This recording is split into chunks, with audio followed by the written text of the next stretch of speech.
नमस्कार। भाग्योदय विचार प्रवाह श्रृंखला की 191वीं 191 कड़ी में आपका स्वागत है, अभिनंदन है, प्रणाम करता हूं। इस श्रृंखला में आज हम चरणामृत और पंचामृत में अंतर क्या है उस पर चर्चा कर रहे हैं। श्री राम मंदिर अभी कल लोकार्पित होने जा रहा है, प्राण प्रतिष्ठा होने जा रही है। पंचामृत की, चरणामृत की चर्चा होती है, प्रसाद मिलेगा, कथा वार्ता में भी मिलता है, पूजा के समय भी पंडित जी देते हैं। लेकिन दोनों में अंतर क्या है ये बहुत कम लोगों को मालूम है। कैसे बनता है चरणामृत और पंचामृत, उसके नियम क्या हैं, लाभ क्या हैं, ये भी बताऊंगा। मंदिर में या फिर घर परिवार में जब भी कोई पूजा होती है तो चरणामृत या पंचामृत दिया जाता है, मगर हम में कई ऐसे लोग होंगे जो इसकी महिमा और इसके बनने की प्रक्रिया नहीं जानते। चरणामृत का अर्थ होता है भगवान के चरणों का अमृत, और पंचामृत का अर्थ होता है 5 अमृत यानी 5 पवित्र वस्तुओं से बना द्रव्य पदार्थ, प्रसाद। दोनों को ही पीने से व्यक्ति के भीतर जहाँ सकारात्मक भावों की उत्पत्ति होती है वहीं यह सेहत को भी अच्छा करता है। चरणामृत के बारे में शास्त्रों में कहा गया कि अकाल मृत्युहरणम सर्व व्याधि विनाशनम विष्णु पादोदकम पीत्वा पुनर्जन्म न विद्यते।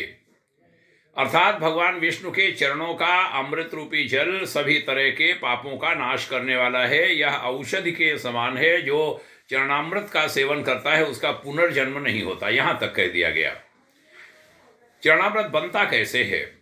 कहते हैं तांबे के बर्तन में चरणामृत रूपी जल रखने से उसमें तांबे के औषधीय गुण आ जाते हैं। चरणामृत में तुलसी पत्ता, तिल और दूसरे औषधीय तत्व मिले होते हैं। मंदिर या घर में हमेशा तांबे के लोटे में तुलसी मिलाकर जल रखा जाता है। चरणामृत के नियम क्या हैं यह भी जानते हैं। चरणामृत ग्रहण करने के बाद बहुत से लोग सिर पर हाथ फेर लेते हैं, लेकिन शास्त्रीय मत है कि ऐसा नहीं करना चाहिए, इससे नकारात्मक प्रभाव पड़ता है। चरणामृत हमेशा दाएं हाथ से लेना चाहिए, यानी राइट हैंड से, दाहिने हाथ से, और श्रद्धा भक्ति पूर्वक मन को शांत करके उसे ग्रहण करना चाहिए। इससे चरणामृत अधिक लाभप्रद हो जाता है। चरणामृत का लाभ क्या है ये भी बताता हूं। आयुर्वेद की दृष्टि से चरणामृत स्वास्थ्य के लिए बहुत ही अच्छा माना गया है। आयुर्वेद के अनुसार तांबे में अनेक रोगों को नष्ट करने की क्षमता होती है। वह पौरुष शक्ति को बढ़ाने में भी गुणकारी माना जाता है। तुलसी के रस से कई रोग दूर हो जाते हैं और इसका जल मस्तिष्क को शांति और निश्चिंतता प्रदान करता है। स्वास्थ्य लाभ के साथ साथ चरणामृत बुद्धि बढ़ाता है, स्मरण शक्ति बढ़ाता है, उनको बढ़ाने में कारगर होता है। पंचामृत के बारे में अब चर्चा करूंगा। पंचामृत का अर्थ है 5 अमृत, जिसमें दूध, लेकिन दूध देशी गाय का हो, भारतीय गाय का दूध, दही, घी, शहद, शक्कर को मिलाकर, शक्कर के साथ गुड़ भी, और शक्कर को टालना चाहिए, गुड़ को लेना चाहिए। इनको 5 चीज़ों को मिलाकर पंचामृत बनाया जाता है। इसी से भगवान का अभिषेक करते हैं। 5 प्रकार के मिश्रण से बनने वाला पंचामृत कई रोगों में लाभदायक होता है। वह मन को शांति प्रदान करता है। इसका एक आध्यात्मिक पहलू भी है, वह यह कि पंचामृत आत्मोन्नति के 5 प्रतीक हैं। जैसे दूध पंचामृत का प्रथम भाग है, या शुभ्रता का प्रतीक है, अर्थात हमारा जीवन दूध की तरह निष्कलंक होना चाहिए। दही का गुण है कि यह दूसरों को अपने जैसा बनाता है।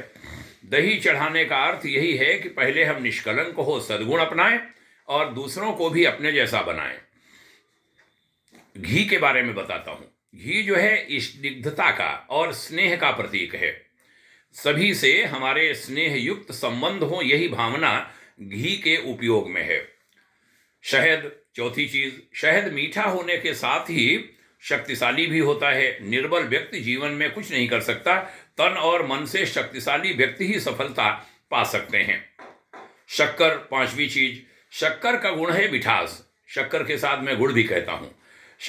शक्कर चढ़ाने का अर्थ है जीवन में मिठास को घोलें। मीठा बोलना सभी को अच्छा लगता है, मधुर व्यवहार बनता है, यानी मधुर भाषी बने। पंचामृत के लाभ क्या हैं? पंचामृत का सेवन करने से शरीर पुष्ट होता है, रोग मुक्त हो जाता है। पंचामृत से जिस तरह हम भगवान को स्नान कराते हैं, ऐसा ही खुद स्नान करने से शरीर की कांति बढ़ती है। पंचामृत उसी मात्रा में सेवन करना चाहिए जिस मात्रा में किया जाता है, उससे ज़्यादा नहीं। यह बड़ा सुंदर चर्चा हुई। आकांक्षा परमार नाम की बहन से चर्चा हो रही थी। उन्होंने इसके शब्द दिए। धन्यवाद आकांक्षा बहन को भी। मैंने सोचा आज जब कल अवध धाम में, अयोध्या धाम में भगवान श्री राम की प्राण प्रतिष्ठा हो रही है, रामलला की, तब चरणामृत पंचामृत की चर्चा की जाए। उपयोगी चर्चा है, रखने वाली है, सुनने वाली है, सेव करके रखने वाली है। आशा है आपको यह उपयोगी लगी होगी, अन्य लोगों को भी आप बताएंगे। बहुत धन्यवाद। आपके उज्जवल भविष्य की ढेर सारी शुभकामनाएं। कल भगवान श्री राम का मंदिर प्राण प्रतिष्ठा, रामलला विराज रहे हैं, उसकी भी पूर्वतः आपको बधाइयाँ।